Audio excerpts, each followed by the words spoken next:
오늘 말씀을 시작하면서 우리 상반기에 했던 내용 가운데 몇 가지 좀 내용을 약간 정리하면서 나갔으면 합니다. 전체적인 그림을 파악하는 게 굉장히 중요합니다. 너무 디테일한 것보다가 전체를 못 보게 되는, 우리 조상들이 참 지혜로운데요. 산을 이해하기 위해서 들판으로 갔습니다. 이해가 되십니까? 산을 전체를 보기 위해서 들판으로 간다는 겁니다. 들판으로 가야 이렇게 전체가 다 보입니다. 그리고 또 들판을 이해하기 위해서는 어디로 가죠? 산으로 가죠. 그래야 이게 전체가 다 보입니다. 전체를 조감할 수 있는 능력이 있어야 그 세부적인 부분을 바로 이해하고 인식할 수가 있게 됩니다. 수학적으로는 하나 더하기 둘은 3입니다. 수학적으로는 하나 더하기 2는 3이 되는데, 그러나 수학적으로 그렇게 진리가 그렇다고 해서 실제적으로 다른 분야, 윤리라든가 아니면 또 신학이라든가 하는 관계에서 반드시 1 더하기 2가 3이 되지는 않습니다. 왜냐하면 무슨 얘기냐면, 이제 부분 더하기 부분하면 수학적으로는 세 부분이 되겠지만은 실제로 우리가 많이 사용하는 말 중에 부분의 합은, 각 부분의 합은 사실 부분 전체를 더한 것보다 더 크다고 얘기합니다. 왜냐하면 전체 안에 들어갔을 때 비로소 모든 것이 자리를 잡고 위치하기 때문에 그런 것입니다. 자, 우리가 계시록을 생각하면 꼭 생각을 해야 될 단어가 있다 그랬습니다. Stop. 화면 좀 보여주세요. Stop. 멈춰라, 멈춰. 제가 왜 이렇게 멈춰라고 얘기했을까요? 이 Stop, 멈춰라. 왜 제가 Stop이라는 단어를 사용했냐면요, 이 심판 시리즈가 7개 심판 시리즈가 3번이 나옵니다. 그 첫 번째가 S로 시작됩니다. 그래서 7인, 그 다음에 두 번째가 T에 해당되는 7 나팔, 그리고 이제 세 번째 7 심판 시리즈가 재앙의 대접입니다. 그래서 P에 해당되죠. P가 이제 플렉이라고 재앙이라는 뜻입니다. 그래서 스탑! 근데 실제적으로 이 인과 나팔과 재앙을 통해서 하나님이 가던 길 멈춰. 그리고 돌아봐. 가야 될 길 가고 있는지.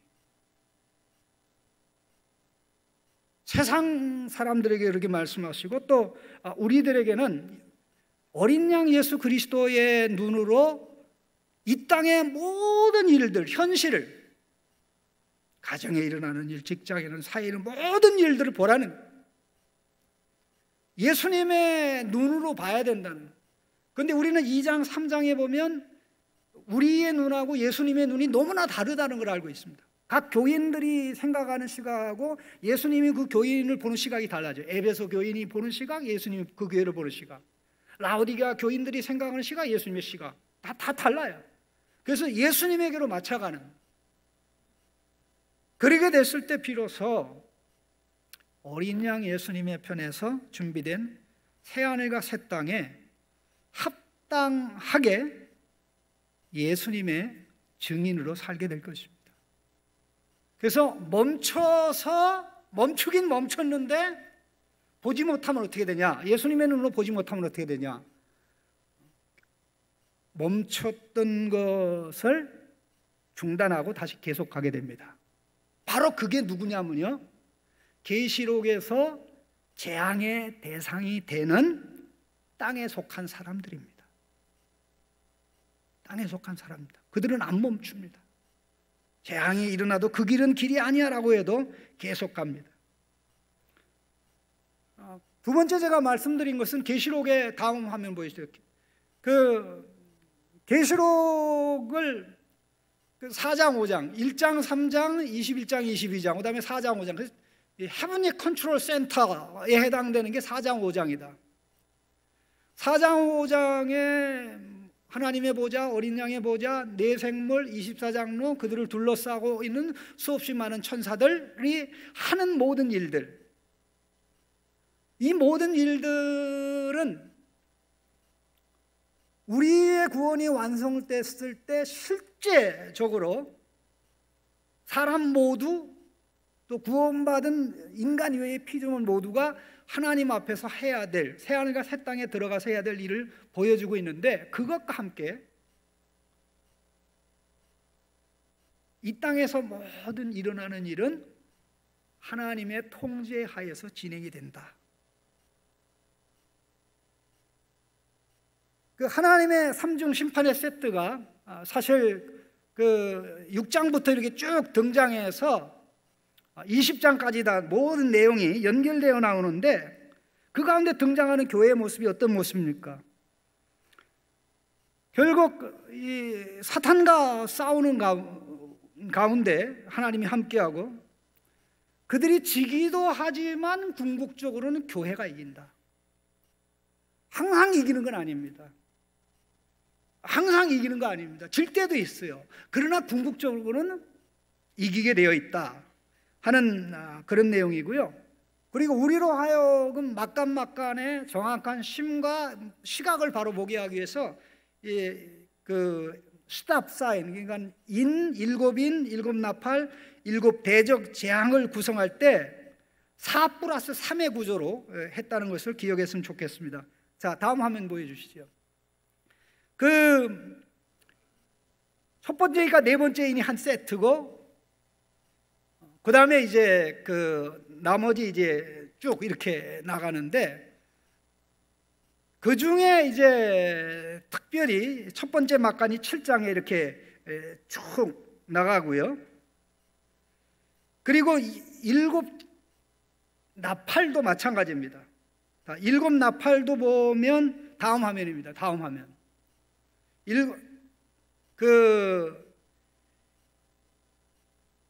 중간에 보면 또 끝나기 전에 이제 막간이 등장을 하게 되는데 4+3의 구조로 그렇게 되어 있고요.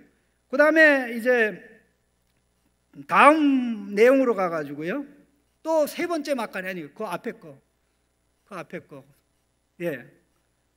두 번째 막간도 보면 이제 10장에서 11장. 그리고 이제 세 번째 막간이 등장하는데, 세 번째 막간은 좀 그림이 좀 더 복잡하지만 이게 뭐냐면요, 결국 이 땅에서 일어나는 것을 볼 수 있는 하늘의 안목을 우리에게 제공해주고, 결국 모든 것이 어떻게 끝날 것인가를 확인해주는 그런 역할을 하고, 하나 다음 내용 좀 보여주시면은요, 그 일곱 가지 재앙을 쭉 보면, 이거는 나중에 좀 다시 볼 겁니다. 보면 뭐 음녀 바벨론의 심판 17장 18장, 그 다음에 백마 군대의 승리와 두심 중의 심판 19장에 나오는 내용이죠. 그리고 19장에 이어서 20장에 나오는 사탄의 심판, 백보자 심판 내용, 그리고 이제 어린 양의 혼인 만찬, 이렇게 순서가 좀 다른데, 요 네 가지 부분들은 마지막 심판에 관한 이야기입니다. 결국 마지막 심판 때 하나님 백성을 대적하고 하나님을 대적하는 사람들이 다 망하는데, 이게 우리가 또 보게 될, 우리가 아주 무서워하고 있는 소위 말해서 아마겟돈 전쟁에 해당되는 겁니다. 이 아마겟돈 전쟁을 나중에 말씀하겠지만, 이게 소문만 무섭지 실제적으로는 개전을 하려고 하다가 하나님이 완전히 그냥 시작도 못하게 그때 끝내버려요. 그게 아마겟돈 전쟁이에요. 예? 그러니까 소문은 무시무시한데 하나님께서 아예 그냥 그 전투가 시작되기 전에 그냥 싹쓸이 해버려요. 그게 아마겟돈 전투입니다. 근데 왜 사람들이 그렇게 두려워하는지 모르겠고요. 그 어린 양의 혼인 만찬은 바로 그 새하늘과 새 땅이 도래해서 진행될 내용이기 때문에 이 순서는 달라도 이렇게 같은 내용을 나누어서 배치했다는 걸 기억했으면 좋겠고, 이제 막간이 3번 나오는데 그 내용 가운데 뭐 많은 내용들이 있는데 우리가 꼭 이 기억을 다시 한번 해야 될, 다음 화면 좀 보시죠. 기억을 해야 될 부분 뭐냐면요, 하나님께서는 악한 세력을 이용해서 세상과 사람을 심판하신다는 거. 그리고 두 번째 우리가 기억할 중요한 부분은 뭡니까? 하나님의 백성은 환난 가운데 있고 또 그런 이 재앙들이 일어나는 현장에 있지만 재앙의 대상이 아니다. 우리는 진노의 대상이 아닙니다. 뭐 순교를 당하기도 하고 그렇지만은, 어려움을 당하기도 하지만 어떤 경우에도 하나님의 진노와 심판의 대상이 아닙니다. 할렐루야. 얼마나 놀랍습니까? 그 현장에 있어서 여러분의 애굽에서 10가지 재앙이 일어날 때 그 이스라엘 백성이 얼마나 신났겠어요. 애굽 사막에는 흑암이 있는데 자기들 동네에 빛이 있는 거 있죠. 예? 생각해 보세요. 우와, 우리 하나님 대단하다. 그 현장에서. 그 다음에 또 기억을, 악한 세력들은 주권적인 하나님의 허락이 없이는 아무것도 못한다. 자, 인을 하나하나 뗄 때 악이 움직이지요. 나팔을 천사가 하나하나 불 때 이 역사가 일어나죠. 대접의 재앙을 하나하나 한 대접 두 대접 부을 때 역사가 일어나죠. 그걸 안 하면 그 역사가 없는 거죠. 모든 게 누구 손에 있다? 우리 전능하신 우리의 아버지 하나님의 손에, 어린 양 예수 그리스도의 손에 있음을 믿으십니까? 바로 그겁니다. 그게 머리에만 있으면 안 되고 우리 가슴에도 있고, 우리가 어떤 상황에 탁 쳐 있을 때 나는 혼자야, 그게 아니고 하나님이 여기 함께 이 상황을 만드시고 이 상황에서 내가 어떻게 하나 보고 계셔. 그렇게 생각을 해야 되겠죠. 그 다음에 다음 내용을 보시면, 하나님께서는 회개의 기회를 주시는데 이런 것들을 통해서 사람들이 회개하면 좋은데 회개하지를 않습니다. 회개하지를 않습니다. 자, 5번째 보면, 인간의 부패함은 멸망을 가져오는 악의 세력들을 경배하면서 회개하지를 않습니다. 계시록을 보면서 꼭 기억을 해야 될 게, 하나님의 자녀들은 회개를 기쁨으로 하지만 세상 사람들은 회개를 안 합니다. 이게 계시록에서 가르치는 굉장히 근본적으로 다른 내용입니다. 그럼 이런 상황 가운데 뭐냐? 성도의 사명이 있는 것입니다. 어쨌든 속고 있는 그들을 건져내야 되거든요. 짐승에게, 음녀에게 속고 있는 사람들 건져내야 되거든요. 그러다가 예수님처럼 우리를 구원하기 위해서 예수님이 고난받는 것처럼 우리가 고난받고 또 핍박도 당하고 어려움을 당하고, 심지어 그 중에 일부는 하나님의 선하신 뜻이 있어 순교의 제물이 돼서 바로 죽으면서 예수님의 천상 통치에 그 영이 직접 바로 참여하게 되죠. 그럼 우리는 지상에서 천상 통치의 환난과 복음 증거를 통해서 참여하면서 새하늘과 새 땅으로 들어가게 되는 것입니다. 이번 사경회를 시작하면서 제가 의도적으로 계시록 11장 말씀을 지지난주에 말씀드렸고, 그 다음에 지난주에는 12장을 말씀을 드렸습니다. 그렇게 한 특별한 이유가 있습니다. 이 시대의 교회가 할 일이 무엇인지 이걸 가장 잘 보여주는 게 11장의 내용입니다. 그리고 교회의 대적이, 교회의 주적이 무엇인지, 국가가 바로 나가려면 국가의 주적이 무엇인지를 정확하게 이해해야 돼요.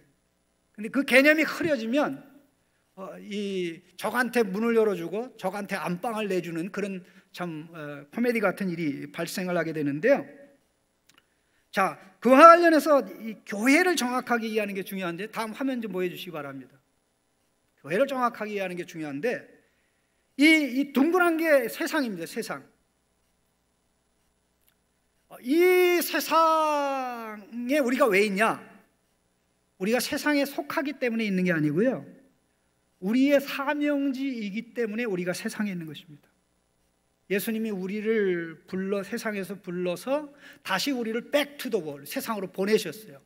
세상 부르시기 전에는 세상에서 나오라고 불렀고, 부르시고 우리를 파송해서는 이제 세상에 속하지 않은 자로 하나님께 속한 자를 만들어내라고 그렇게 부르셨는데, 이 세상은 꼭 기억을 하셔야 될 게,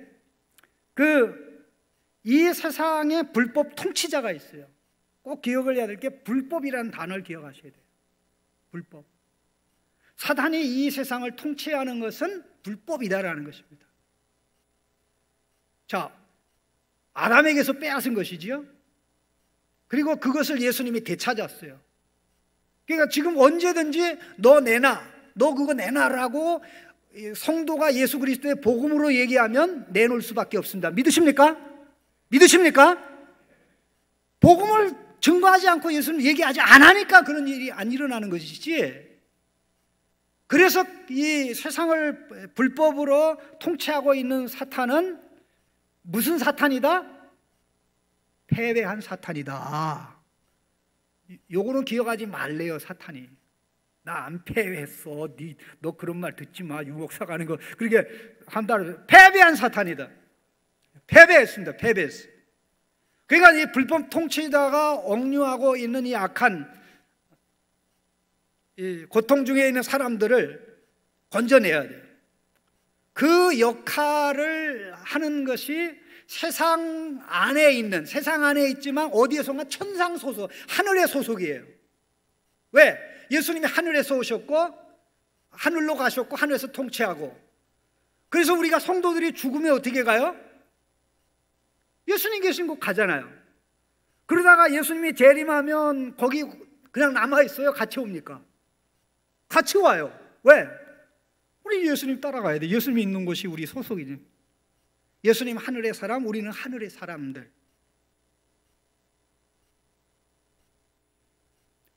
이게 바로 교회입니다. 교회. 근데 이 교회는 어떤 교회는 보이는 교회입니다. VC라고 되어 있는데 미저블 처치란 뜻입니다. 다음 화면 좀 보여주시죠. 이 교회는 세상 밖에 있는 게 아니라 세상 안으로 들어가야 됩니다. 세상과 분리되어 있으면 안 돼요. 그런데 교회가 세상에서 사명을 제대로 감당하려면, 세상에서 제대로 감당을 하려면 이 역삼각형에 해당되는 부분이 있지 않습니까? 그게 IBC라고 인비저블 처치입니다. 인비저블 처치, 보이지 않는 교회. 그러니까 지금 보이는 교회에 속한 성도들은 어디로 들어가야 돼요? 보이지 않는 교회로 들어가야 돼요. 그러니까 보이는 교회에 속한 사람들은 그 예수 믿고 세례를 받았지만 그냥 예수 믿는다고 해서 세례를 베푼 것이고, 그렇지 또 보이는 교회에 다니니까 이제 교회 멤버십이 주어져서 그럼 보이는 교회 소속이라고 그러는데, 실제적으로 그 사람이 구원받았는지 안 받았는지는 목사도 판단을 못하고 장로님들도 판단 못하고 오직 하나님만 정확하게 보시거든요. 그럼 과연 이 보이지 않는 교회에 속한, 근데 숫자가 보이는 이 교회의 소속 멤버보다 보이지 않는 교회 소속 멤버가 적다는 것이에요. 그래서 보이는 교회에 다니는 성도들은 인비저블 처치에, 보이지 않는 교회에 들어가려고, 왜냐하면 자, 학교 가는 학생이 학교 가면 공부가 자동적으로 됩니까? 학교 갔으니까 열심히 공부해야 됩니까? 대학 입학하면 공부 끝? 대학 입학하면 공부 끝? 공부 시작. 이제 제대로 하게 돼 있다 이거죠. 아멘? 창신교회 보이는 교회 나오면 이제 뭐예요? 신앙을 제대로 할 수 있는 거죠. 왜? 세상에서는 안 돼요. 예수 생명을 가지고 예수님을 증언하고 나타내는 그러한 사람이 세상에 나가서 누구를 보여주는 거예요? 예수님을 보여주고 예수님을 증거하고 드러내고 나타나는 거죠. 그게 계시록 11장에서 말씀한 내용인데요. 다음 화면 좀 보십시다. 이 교회는 소속이 하늘입니다. 이게 하늘이면서 성전이라고 그랬죠. 이게 성전과 뜰과 그다음에 예배하는 사람 하나입니다. 그리고 소속이 하늘이기 때문에 사단은 하늘에서 쫓겨나기 때문에 하늘에 속한 우리를 어떻게 할 수가 없어요. 약 올라 죽겠지. 아무리 그렇게 해도 소용이 없어요. 그런데 우리는 이 세상에서 남아 있습니다. 우리의 역할이 두 가지인데, 하늘에 속한 자로서, 성전으로서 하나님의 절대적인 보호 아래에 있죠. 하나님의 영광스러운 뜻과 의지가 없는 가운데서 불상사를 당하는 일은 발생하지 않습니다. 하나님이 우리를 세상에 두셨는데, 그 세상에 두신 것은 이 패배자 사탄에게 얻어 터지라고 둔 게 아니라, 패배자 사탄에게 억류되어 있는 하나님의 백성들을 건져내기 위해서 세상에 있는 거죠. 즉 세상 사람들을 구원하는 제사장의 역할을 하기 위해서 있는 것입니다. 복음 전하는 것은 제사장의 역할이거든요. 복음의 제사장 역할. 하나님, 나 저 사람 구원해 주옵소서. 저 사람을 위해서 내가 또 복음을 들고 갑니다. 저 사람을 위해서 내가 기도합니다. 내 아들 구원을 위해서 기도합니다. 가족, 내 남편 구원을 위해서 기도합니다. 하나님 역사하시고 도와주시고 이끌어 주십시오. 이렇게 하게 되고요. 그리고 그를, 사람들을 억류하고 있는 잘못된 사상과 관습과 이런 모든 것들을 억류하고 있는 이 패배자 사탄과 싸우는데, 그것은 우리의 왕적 권한을 행사하는 것입니다. 우리의 이 왕적인 권한과 능력은 예수님이 만왕의 왕, 만주의 주이시기 때문에 왕이신 예수님의 능력으로 나가는 거죠. 너 나가라고 얘기하면 동생이 형한테 형 나가라고 얘기하면 안 나가요. 근데 아빠가 그러는데 형 내 방에 들어오지 말라 그러니까 내 방에 들어오면 얘기하라. 그러니까 내가 아빠의 이름으로 얘기하는데 형 나가요. 그러면 나가요, 안 나가요? 나가요. 예수님의 이름 권세, 우리가 믿고 예수님의 목숨 걸 때 그와 같은 일이 일어나요. 그래서 12장에서 그 사탄이 패한 놈이다. 그게 에덴 동산에 들어온 그 옛뱀이다. 그 용이다, 마귀다, 고속군이다, 대사기꾼이다. 그런데 이 두 가지, 제사장으로서의 사명 감당하는 것도, 왕으로서의 정말 싸우는 것도 뭐를 통해서 이루어진다? 어린 양의 피를 붙잡고 그 어린 양 예수 그리스도를 증언하는 증언의 말씀, 복음의 말씀으로 나아가는 거죠. 이렇게 나아가는 가운데 이 짓밟히는 이 세상은, 이 패배한 사탄이 짓밟고 있는 세상이기 때문에 바로 거기서 우리가 두 선지자처럼 사명을 감당하는 겁니다. 자, 그러면 이것을 정확하게 보는 시각이 있는데 한번 다음 그림 좀 보여주시죠. 이 인식은 굉장히 중요합니다. 그 시대를 보는, 현 시대를 보는 관점인데요. 그 예수님의 부활 승천으로부터 예수님의 재림 때까지의 기간이 계시록 11장에서 언급한 1260일에 해당되는 것입니다. 상징적인 것입니다. 그 다음에 42개월 3년 반, 한때, 두때, 반때에 해당되는 기간입니다. 이게 하나님께서 사탄에게 허락한 짧은 기간입니다. 사탄의 입장에서는 아담의 타락으로부터 예수님에게 빼앗기까지 기간에 비하면 상당히 짧은 기간이죠. 그런데 이것을 이 세상의 관점, 사단 나라의 관점에서는, 패배자의 관점에서는 아주 짧은 기간인데, 이 영원한 하나님 나라의 관점에서 보면 바로 이 기간은 하나님 나라가 점점점 확대되고 이 땅에서 하나님의 나라가 이루어지는 천년 천상 왕국의 시대가 되는 것입니다.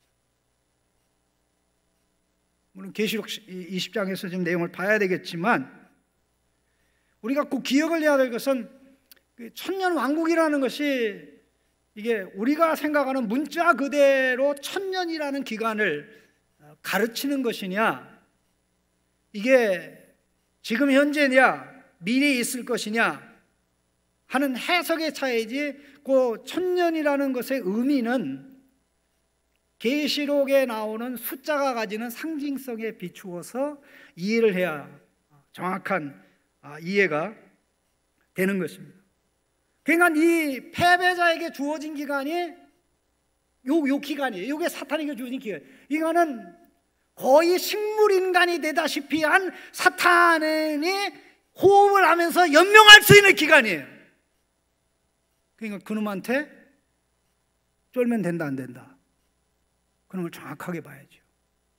예수님의 눈으로만 봐야, 예수님 말씀으로만 봐야 정확하게 이해가 되고 정확하게 인식이 됩니다.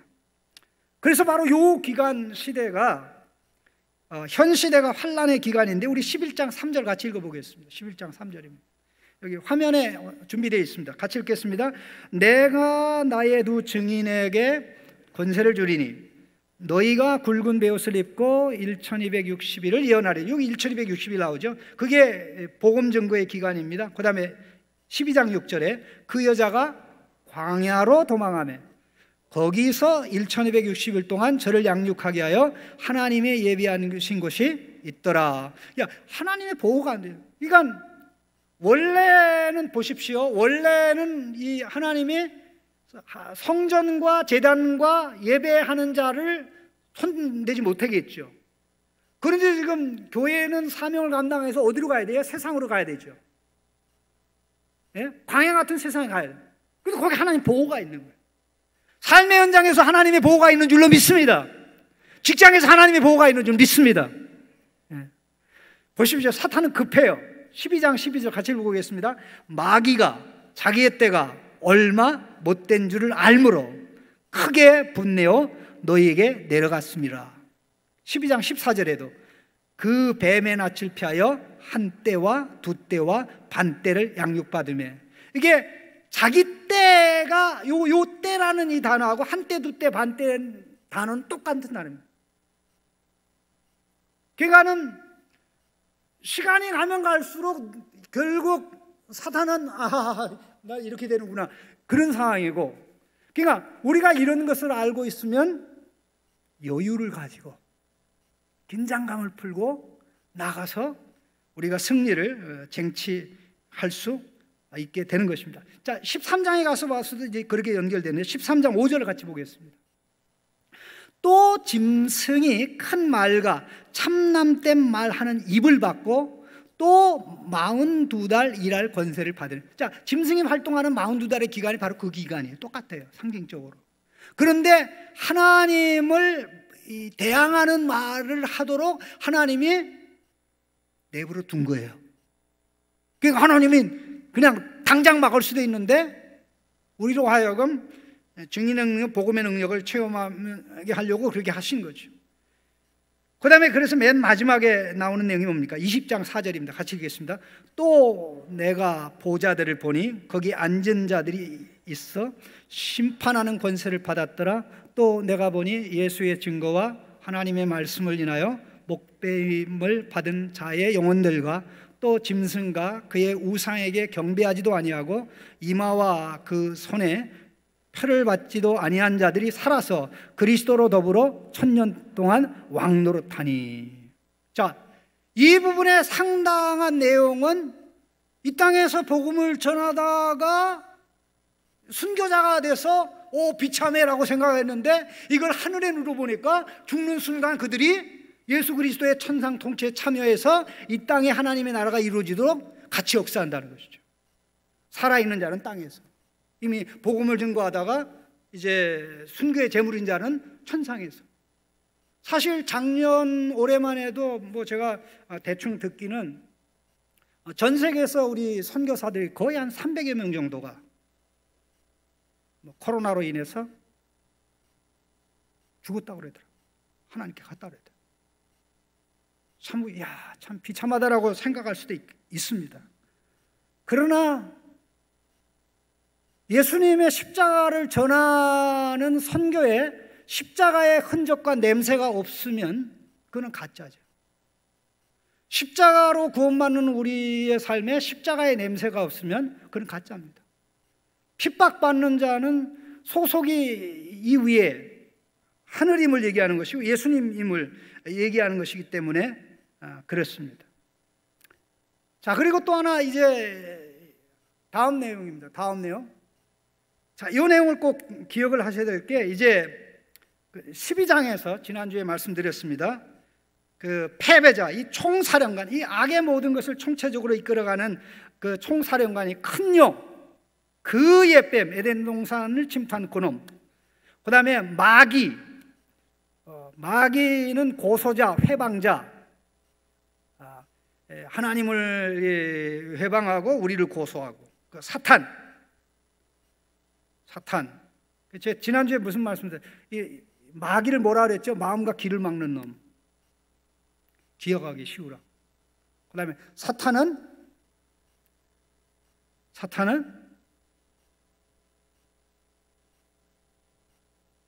이 사탄을 거꾸로 하면은 이제 그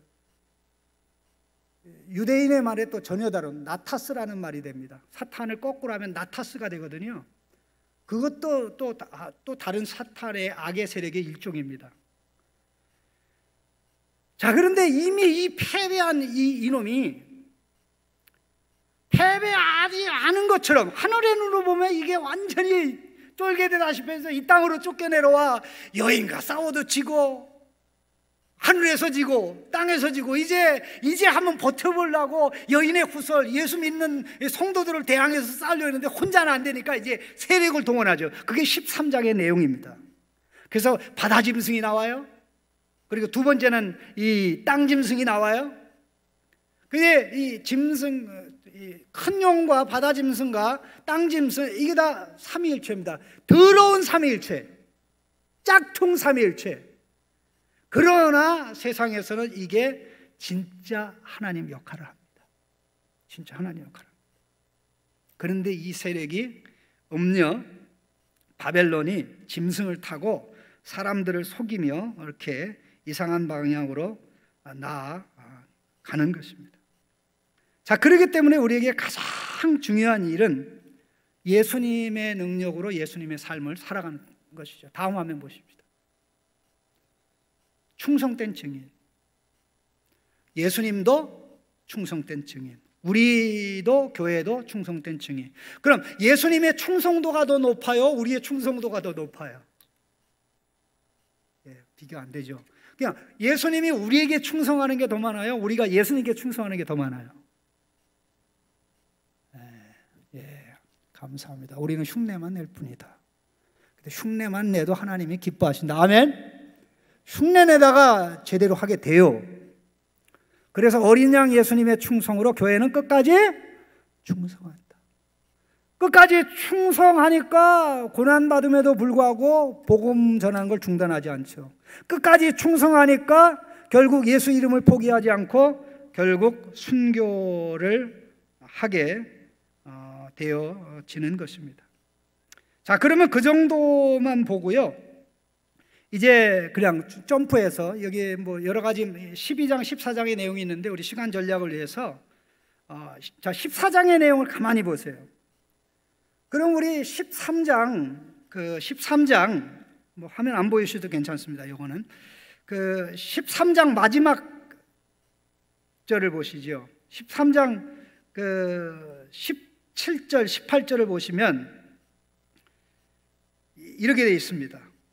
누구든지 이 표를 가진 자 외에는 매매를 못하게 하니 이 표는 곧 짐승의 이름이나 그 이름의 수라. 지혜가 여기 있으니 총명한 자는 그 짐승의 수를 세어보라. 그것은 사람의 수니 그의 수는 666이니라. 이렇게 되어 있습니다. 결국 우리 12장 마지막 부분에도 어떻게 됩니까? 17절에 용이 여자에게 분노하여 돌아가서 그 여자의 남은 자손 곧 하나님의 계명을 지키며 예수님의 증거를 가진 자들과 더불어 싸우려고 바다 모래 위에 서 있더라. 그래서 이 전투를 위해서 이 악의 세력들을 동원하는 게 13장 쭉 나오게 되는데 이 상황에서 성도들의 고통과 아픔이 있죠. 자, 우리 10절 말 13장 10절 같이 읽겠습니다. 13장 10절입니다. 13장 10절 시작.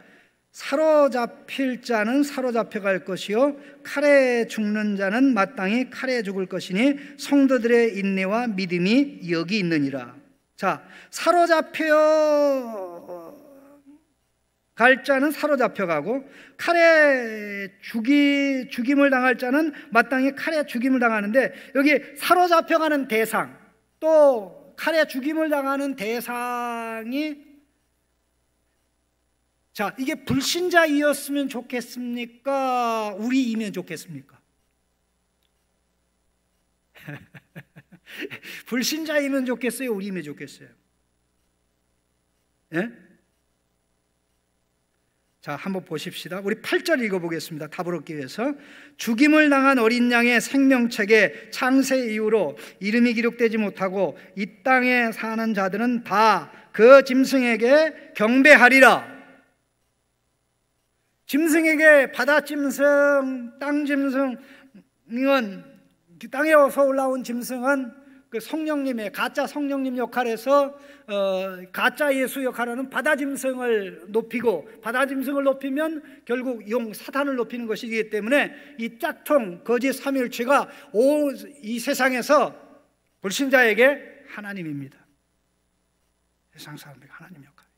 그들은 속고 있다는 것을 모르는데, 그 말을 안 듣는, 그러면 말 안 듣는 사람이 누굽니까? 성도들이죠. 자, 7절 말씀 보시죠. 또 권세를 받아 성도들과 싸워 이기게 되고 각 족속과 방언과 백성과 나라를 다스리는 권세를 받으니. 지금 누가 이기고 있어요? 사단이 이기고 있다. 사단이 이긴 것 같다. 잠시는 이길 수 있어요. 그런데 놀라운 사실은 말을 안 들으니까 죽인단 말이에요. 포로로 보낸다 이 말이에요. 인질로 삼는다 이거예요. 여기 포로가 되고서 인질이 되고, 또 심지어는 칼에 죽임을 당하는 사람들은 정말 우리와 상관없는 사람이면 좋겠지만은, 여기서는 짐승의 말을 안 듣고 경배를 안 하는 충실하게 예수 그리스도의 믿음을 지키며 살아가는 저와 여러분인 줄로 믿습니다. 저와 여러분이. 근데 이게 믿음이 없으면 안 된다. 믿음이 있으면 이러한 일을 당하는 상황에서도, 포로가 되는 상황에서도, 고통 감옥에 갇힌 상황에서도 믿음을 안 버리게 되고, 순교를 당한 상황에서도 예수님을 부인하지 않는다. 예? 그런데 이런 그 다음에 등장하는 것이 14장입니다. 근데 이들이 지금 어디에 있는 거예요? 시온 산에 14만 4천 명이 이마에 어린 양의 이름과 아버지 하나님의 이름이 기록되어 있으니까, 누구 백성? 하나님의 백성이지 짐승을 섬기지 않았다는 거예요. 하나님의 백성이기 때문에 싸워서 이겨서 그들이 어디 있는 거예요? 시온 산에 서 있는 거예요. 아멘? 찬양하고 경배하는 거죠. 3절 말씀 같이 읽어보겠습니다. 14장 3절입니다. 그들이 보좌 앞과 내 생물과 장로들 앞에서 새 노래를 부르니 땅에서 성량함을 받은 14만 4천 밖에는 능히 노래를 배울 자가 없었더라. 이들은 땅으로부터 구원받은 자들이에요. 땅에 살면서 하늘에 속한 가운데 복음을 증거하고, 그 가운데 사람들 멸망하는 가운데 구원받았고 멸망받는 사람들을 건져내던 자들인데, 이들을 한마디로 얘기하면 여자에게 농락되지 않은 사람입니다. 자, 4절 같이 읽어보겠습니다. 이 사람들은 여자와 더불어 더럽히지 아니하고 순결한 자라, 어린 양이 어디로 인도하든지 따라가는 자며 사람 가운데서 속량을 받아 처음 익은 열매로 하나님과 어린 양에게 속한 자들이니. 여기서 이 여자는 각 교회에 침투한 이세벨입니다. 각 교회에 침투한 이세벨은 세상에서는 음료로 나타나죠. 17장, 18장에 본격적으로 그것이 등장을 합니다. 오직 충성과 맹세를 누구에게만 바칩니까? 신랑이신 예수님에게. 예수님에게 바치죠. 그래서 어린 양 예수님이 가는 대로 따라가죠. 그래서 보십시오. 이들은 처음 익은 열매로 하나님과 어린 양에게 드린, 이들이 처음 익은 열매, 하나님의 백성 전체가 구원의 첫 열매니까 이 하나님의 백성의 구원이 완성되면 마지막 추수가 되죠. 그 마지막 추수는 뭡니까? 나머지 피조물들이 구원받는 거죠. 그래서 새하늘 새 땅이 이루어지는 것입니다. 자, 그런데 이들의 특징이 있습니다. 특징이 뭐냐면요, 5절 말씀 보십시다. 5절 말씀 같이 읽겠습니다. 그 입에 거짓말이 없고 흠이 없는 자들이다.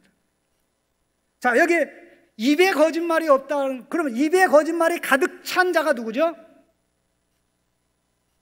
큰 용, 짐승, 바다짐승, 예수님을 사칭하는 바다짐승, 성령님을 사칭해서 예수님 사칭하는 바다짐승을 높이고 우상을 만들고 하는 그 땅의 짐승이죠.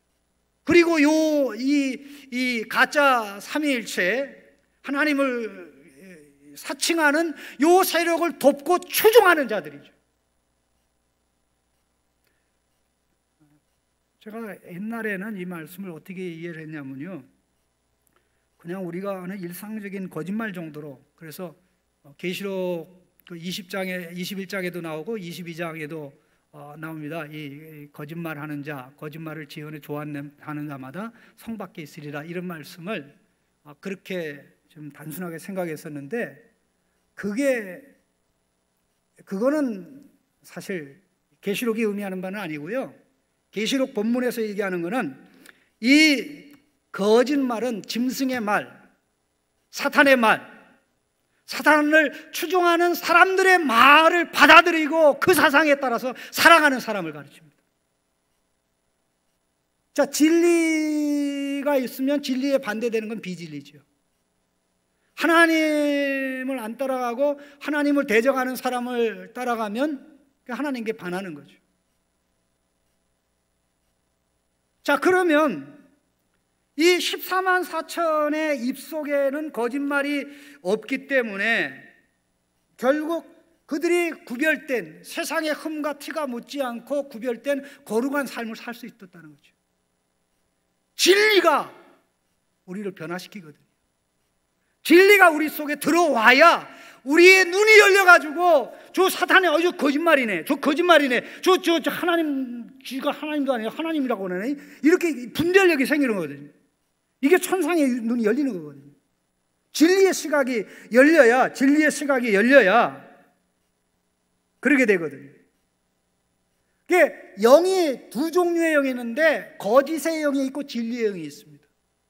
악령은 거짓의 영이고 성령은 진리의 영입니다.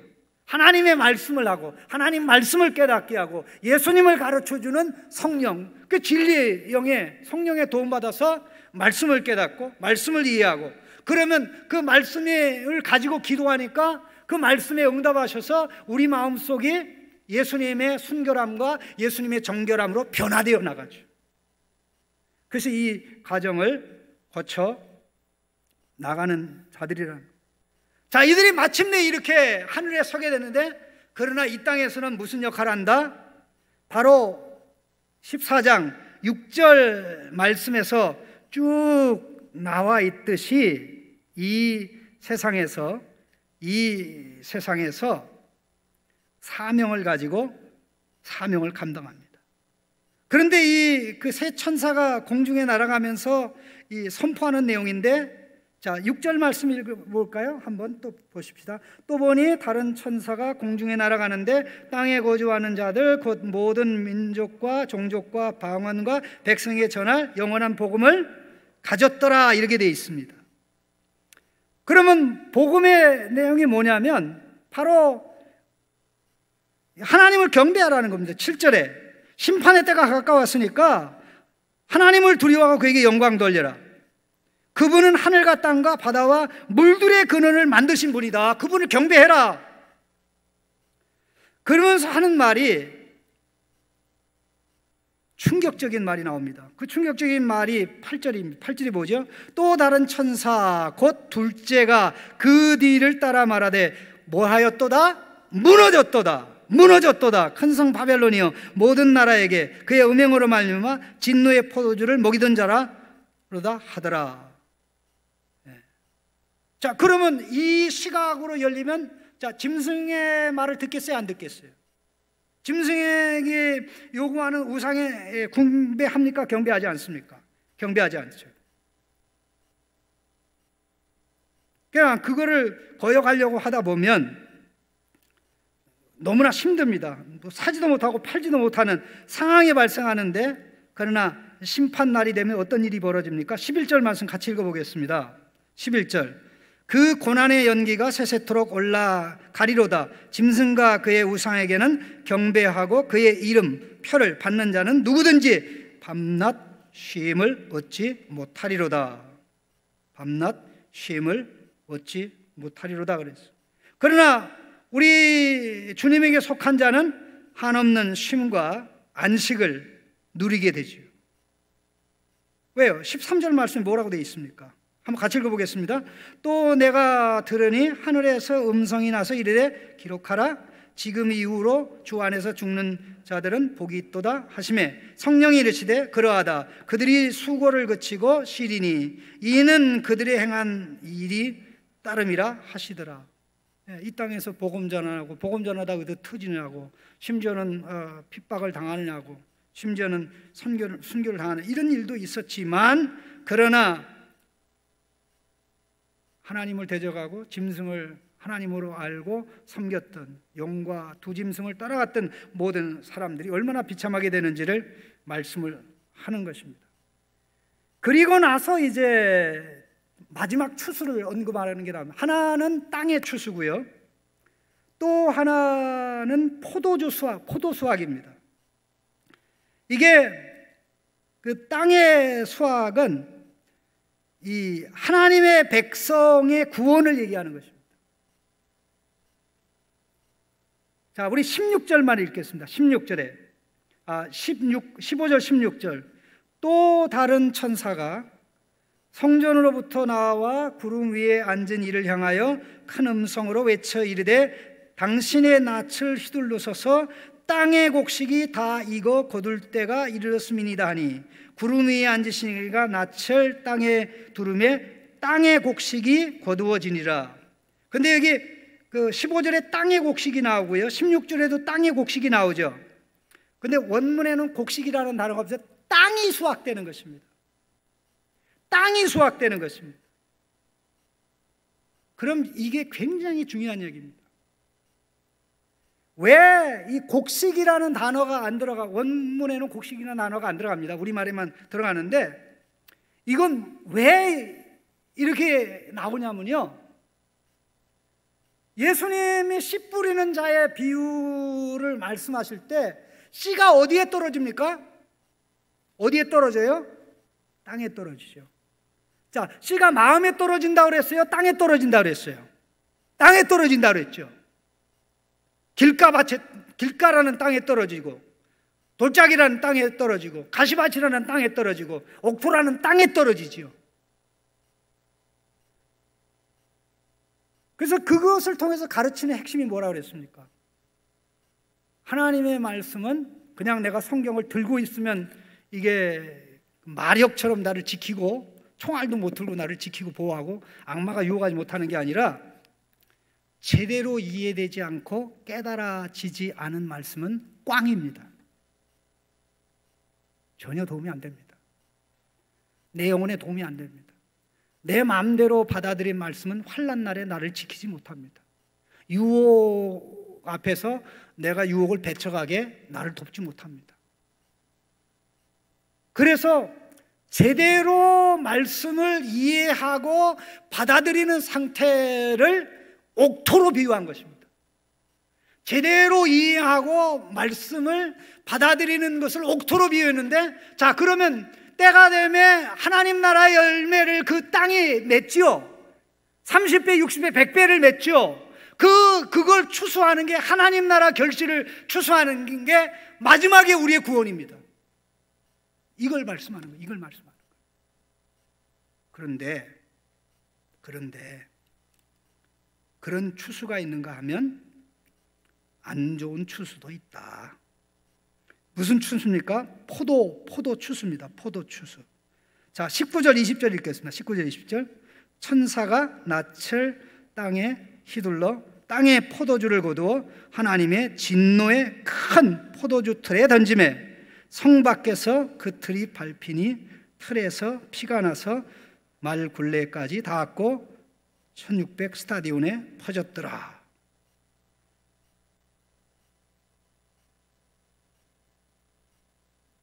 하나는 땅의 수확이고 하나는 포도의 수확입니다.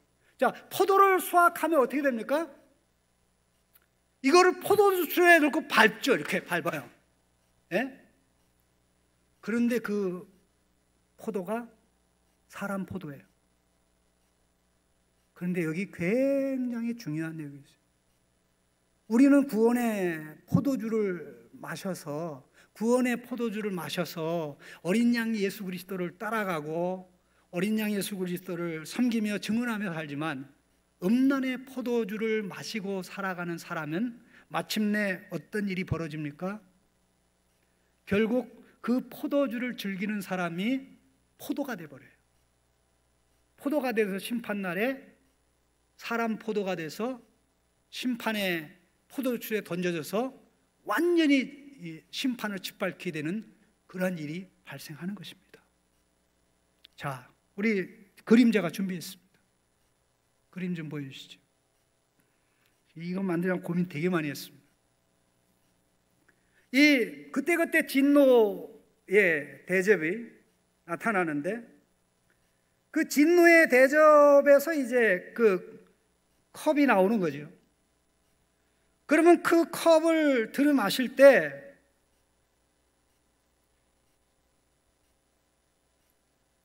회개하고 돌이켜야 되는데 돌이키지 않고 계속 가요. 그럼 계속 이제 이 음행의 포도주를 마시고 또 마시고 또 마시게 되는 거죠. 하나님이 어떻게 권고하든지 돌이키질 않아요. 그렇게 되면 결국 어떻게 되는 겁니까? 마시고 마시고 또 마시면 어떻게 됩니까? 결국 포도가 돼서 진노의 포도주 틀에 마지막 심판날에 밟히게 되는 거죠. 우리가 살면서 어떤 것을 좋아하고 즐기는 것보다 행복한 게 없습니다. 좋아하고 즐길 수 있는 인생이 되기를 간절히 바랍니다. 좋아하는 것도 없고 즐길 것도 없으면 재미없어요. 그런데 좋아하고 즐기는 것 때문에 영원히 살 자도 있는가 하면 좋아하고 즐기는 것 때문에 망하게 될 자도 있어요. 그러니까는 좋아함과 즐김의 대상이 바로 그게 눈이 열려야 돼요. 눈이 열려야 돼요. 눈이. 네?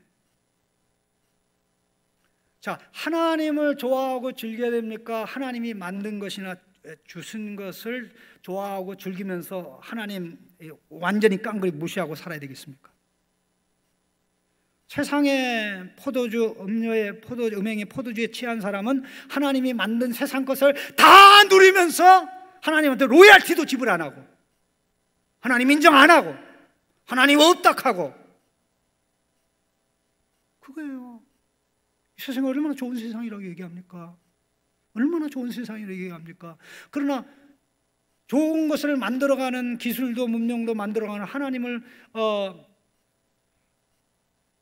그 사람들을 하나님이 만드는데 그 하나님을 무시하고 살아간단 말이죠.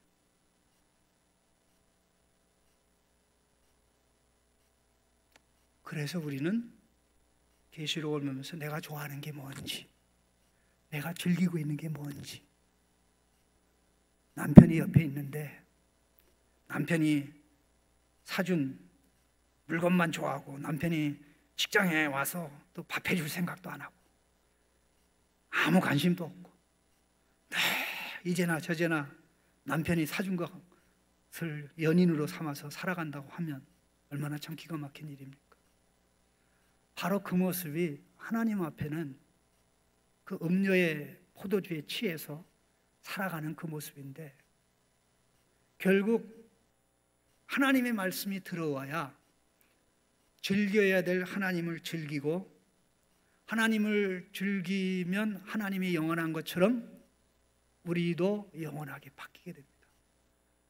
세상 것들을 즐기고 좋아하면 우리가 세상 것이 되어 세상이 망할 때 같이 망하게 되는데, 세상을 만드신 하나님을 섬기며 나갈 때는 정반대의 상황이 되어진다라는 것을 우리가 좀 생각해 봤으면 좋겠고요. 자, 우리 금방 좀 끝내야 될 것 같은데 15장의 내용을 화면 좀 비춰주세요. 15장은 내용이 그렇게 길진 않은데요, 중요한 부분은 15장과 16장이 한 세트입니다. 15장과 16장은 일곱 대적 재앙의 준비와 실행을 보여주는데요, 그래서 이 일곱 대접 재앙이 떨어지면 이제 모든 게 끝이다. 자, 15장 1절 말씀 같이 읽겠습니다. 또 하늘에 크고 이상한 다른 이적을 보이매 일곱 천사가 일곱 재앙을 가졌으니 곧 마지막 재앙이라 하나님의 진노가 이것으로 마치리로다, 이렇게 됐죠. 그런데 여기 보면 2상 1, 2, 3 이렇게 돼 있잖아요. 그 마지막 일곱 재앙 가진 천사를 소개하고요, 그리고 실제적으로 그 재앙을 가지고 이제 천사들이 재앙을 실행해서 세상으로 나가게 되죠. 그게 이제 5절부터 8절입니다. 5절부터 8절.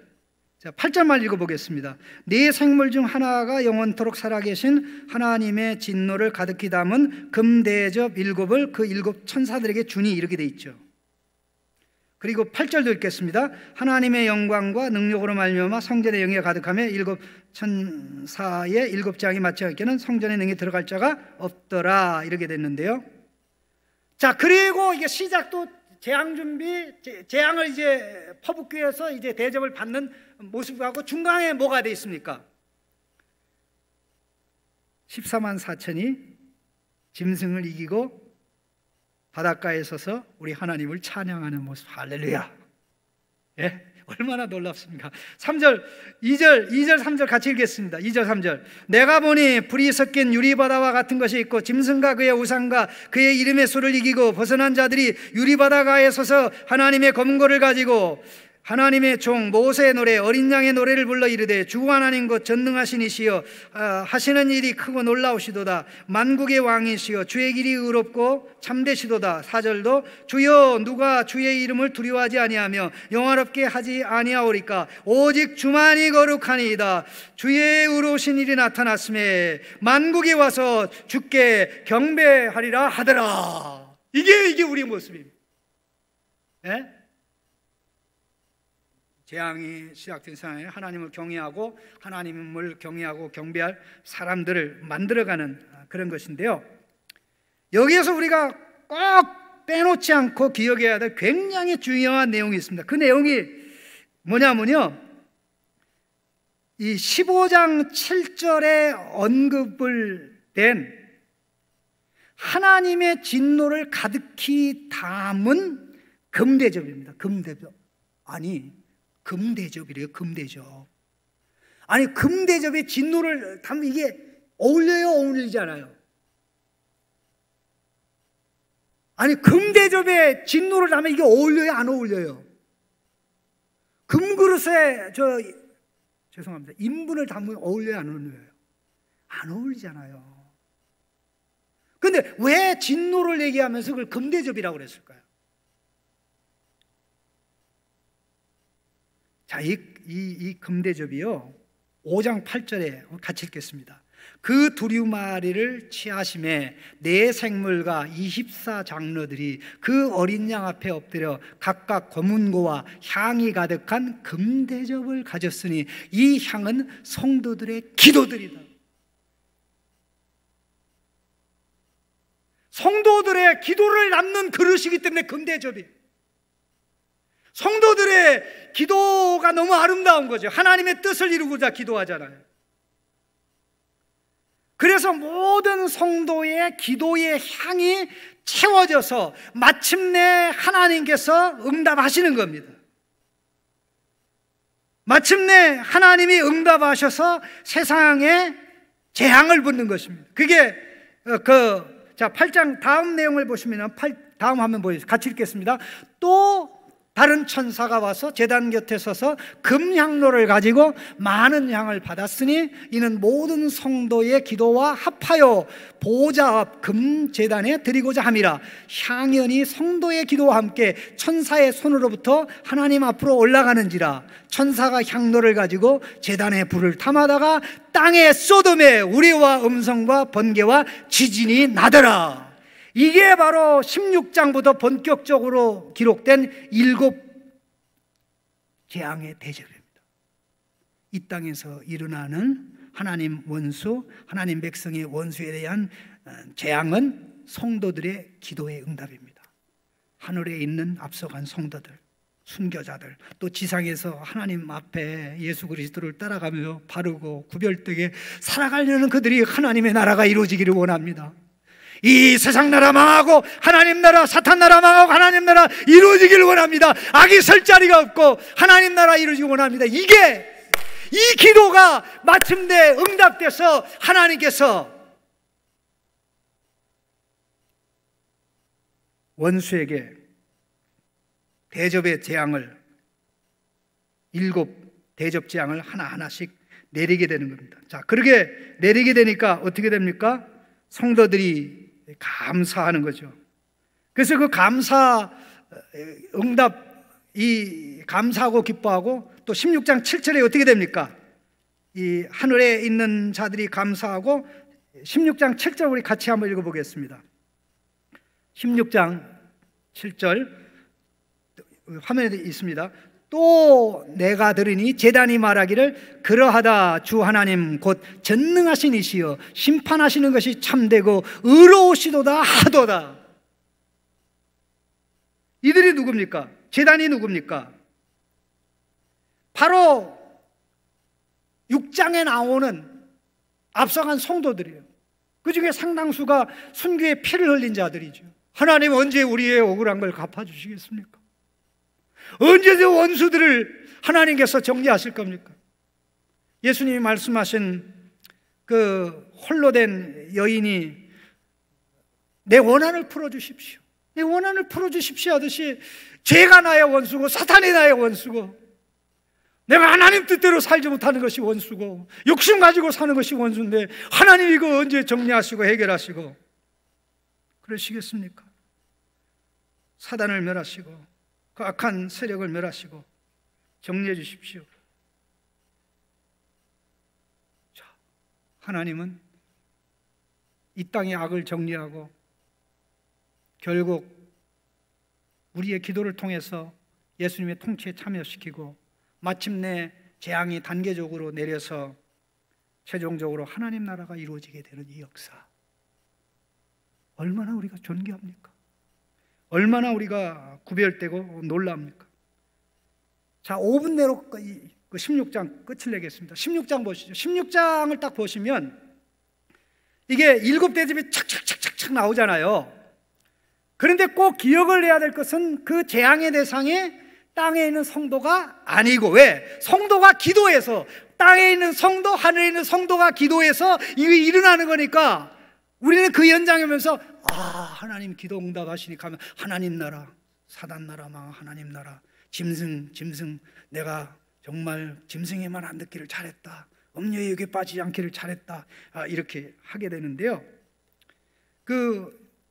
다음 화면 보이시죠? 첫째 대접부터 4번째 재앙의 대접은 짐승을 섬긴 자들에게 내려지는 겁니다. 핵심입니다.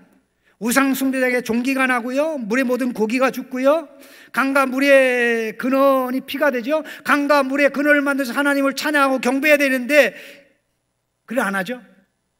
그 다음에 해가 제 기능을 못하죠. 그러니까 태양에 타 죽은 사람들이 생긴단 말이죠. 어쨌든 짐승의 표를 받은 자에게 이런 이것을 통해서 이게 하나님의 진노이면서도 그들에게 회개를 촉구하는 거예요. 그러나 회개하진 않는다.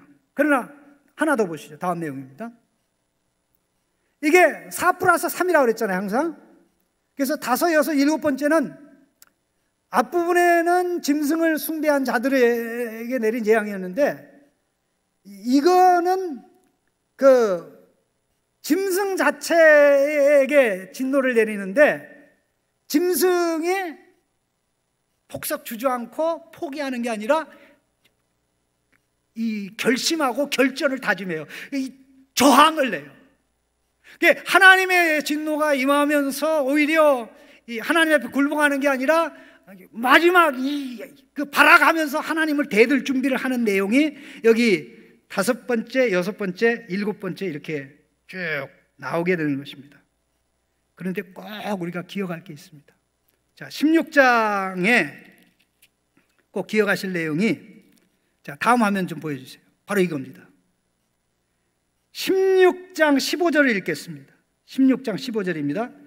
보라, 내가 도둑같이 오리니 누구든지 깨어 자기 옷을 지켜 벌거벗고 다니지 아니하며 자기의 부끄러움을 보이지 아니하는 자는 복이 있도다.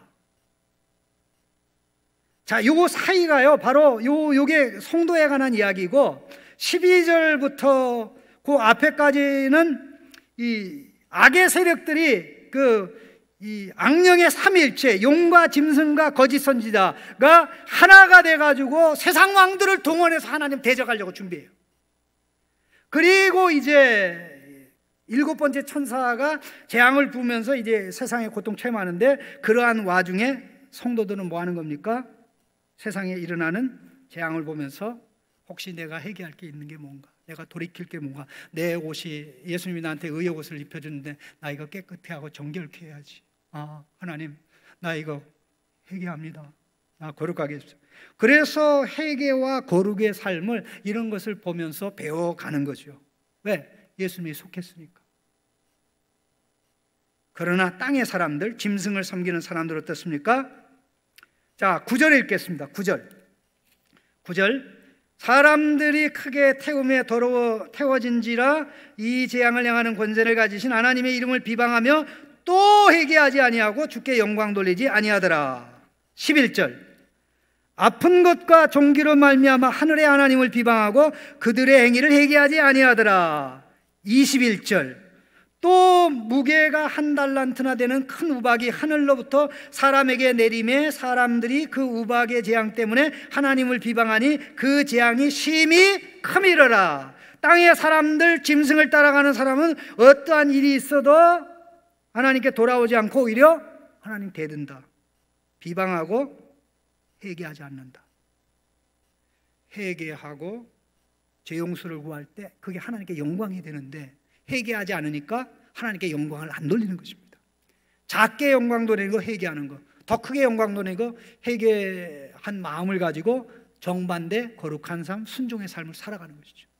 이게 우리 신자와 세상에 속한, 또 짐승에게 속한, 바벨론에 속한 사람들의 근본적 차이입니다.